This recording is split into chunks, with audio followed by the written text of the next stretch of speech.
శ్రీ గురుభ్యో నమః. నిస్వార్థంగా సేవ చేయటము అంటే ఎలా ఉంటుంది చూద్దాం. మాస్టర్ ఈకే గారు మొట్టమొదట యూరప్ వెళ్ళారు. ఆ సందర్భంలో వారు ఫ్రాన్స్, హాలెండ్, బెల్జియం మొదలగు దేశములను సందర్శించటం జరిగింది.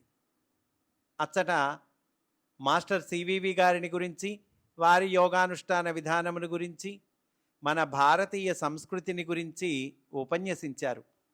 రోగార్తులకు ఉపశాంతి కలిగించి అందరకు ఆనందమును సమకూర్చారు.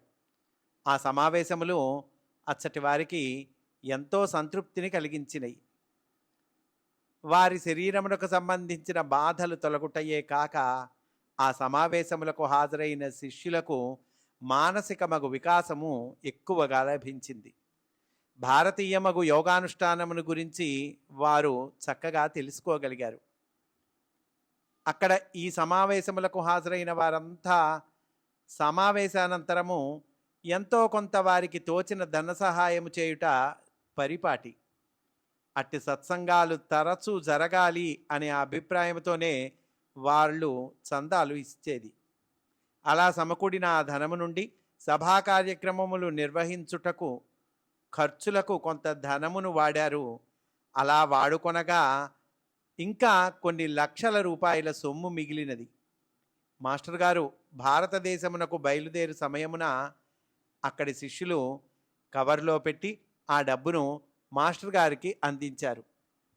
ఆ కవర్ ఏమిటి అని మాస్టర్ గారు ప్రశ్నించగా ఆ కార్యక్రమముల వివరాలను వారు మాస్టర్ గారికి చెప్పారు. కార్యక్రమములకు ఖర్చు కాగా మిగిలిన పైకమును భారతదేశమునకు తీసుకొని వెళ్ళవలసినదిగా వారు కోరారు. ఆ డబ్బులు చాలా పెద్ద మొత్తం అండి. ఆ రోజుల్లోనే కొన్ని లక్షల రూపాయలు.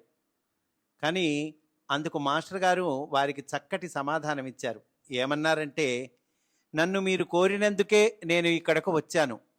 మీ వద్ద లేదనుకునే విజ్ఞానాన్ని మీకు అందించటానికే నేను ఇక్కడకు వచ్చింది.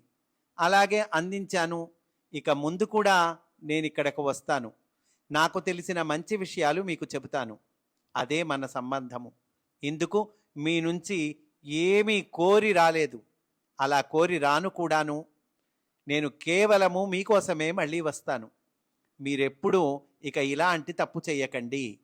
ఈ ధనాన్ని ఇక్కడే మంచి కార్యక్రమాలకు ఉపయోగించండి అన్నారు. వారెంతో పశ్చాత్తాపపడ్డారు. ఇది నిస్వార్థంగా సేవ చేయడం అంటే. స్వస్తి. వాసుదేవ.